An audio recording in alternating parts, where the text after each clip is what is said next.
नमस्कार, मैं Indrajit Narayan Singh, MSc anthropology and LLB constitutional expert, 35 years in banking experience। आज का विषय है bank and financial crisis, Nobel prize for economics. Bank और वित्तीय संकट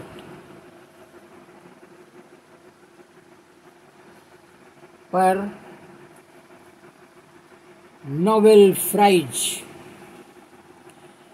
आज विस्तृत रिपोर्ट देखिए, शुरू से अंत तक आप मेरे वीडियो को देखें, तभी आपको पता चलेगा कि बैंक एंड फिनेंशियल क्राइसिस पर नोबेल प्राइज क्यों दिया गया। सुनिए, फेडरल रिजर्व बैंक के पूर्व चेयरमैन बेन एस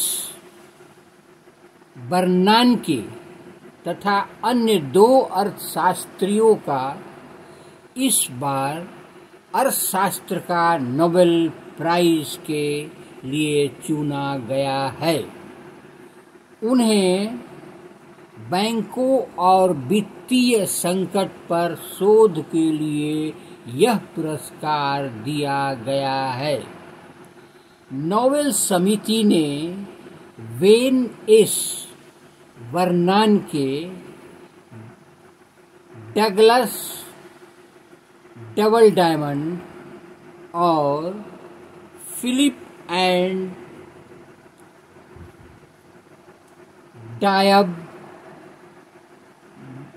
विग को अर्थशास्त्र का नोबेल प्राइज देने की घोषणा की जा चुकी है, जो 10 दिसंबर को दिया जाएगा।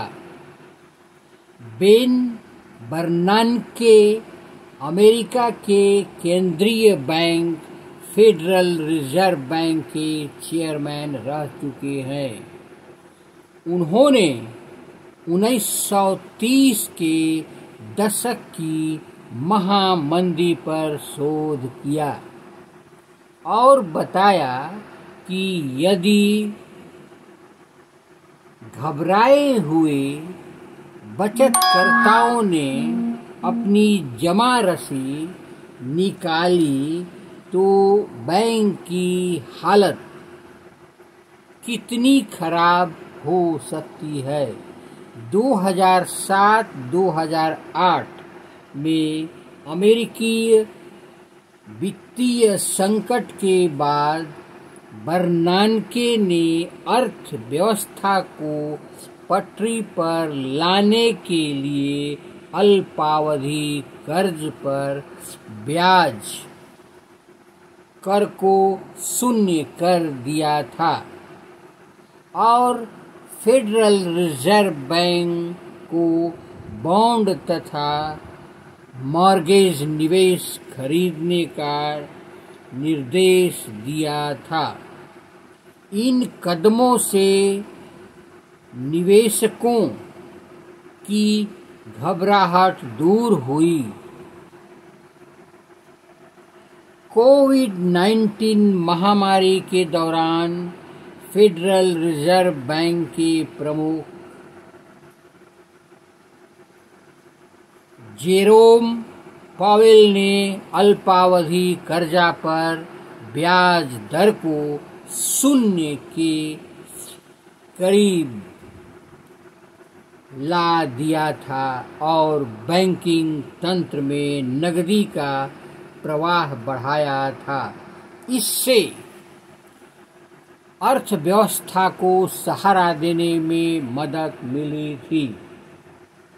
डायमंड और डायब विग ने अल्पावधि ऋण को दीर्घावधि ऋण में बदलने की प्रक्रिया यानी परिपक्वता अवधि में बदलाव से जुड़े जोखिम पर शोध पत्र लिखा था। डायबीग ने अपने शोध में बताया कि कैसे जमा पर सरकारी गारंटी वित्तीय संकट को बढ़ने से रोक सकता है। अर्थशास्त्र के नोबेल समिति के अध्यक्ष ने कहा कि पुरस्कार विजेताओं की अंतर्दृष्टि ने गंभीर संकट और भारी भरकम राहत पैकेज दोनों से बचने की हमारी क्षमता में सुधार किया है।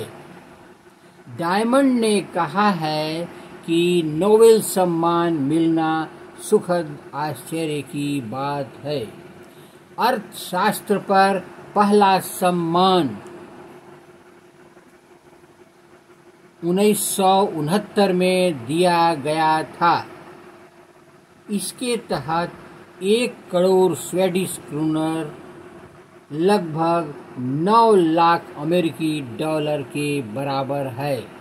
आप मेरे चैनल को लाइक करें, सब्सक्राइब करें, बेल आइकन दबाएं ताकि अर्थतंत्र पर नया नया वीडियो आपके ज्ञान के लिए प्रस्तुत कर सकूं, जो आज के भारतीय अर्थव्यवस्था पर बहुत तरह का बोझ जो पड़ रहा है या पड़ने वाला है उसको कम किया जा सके। धन्यवाद।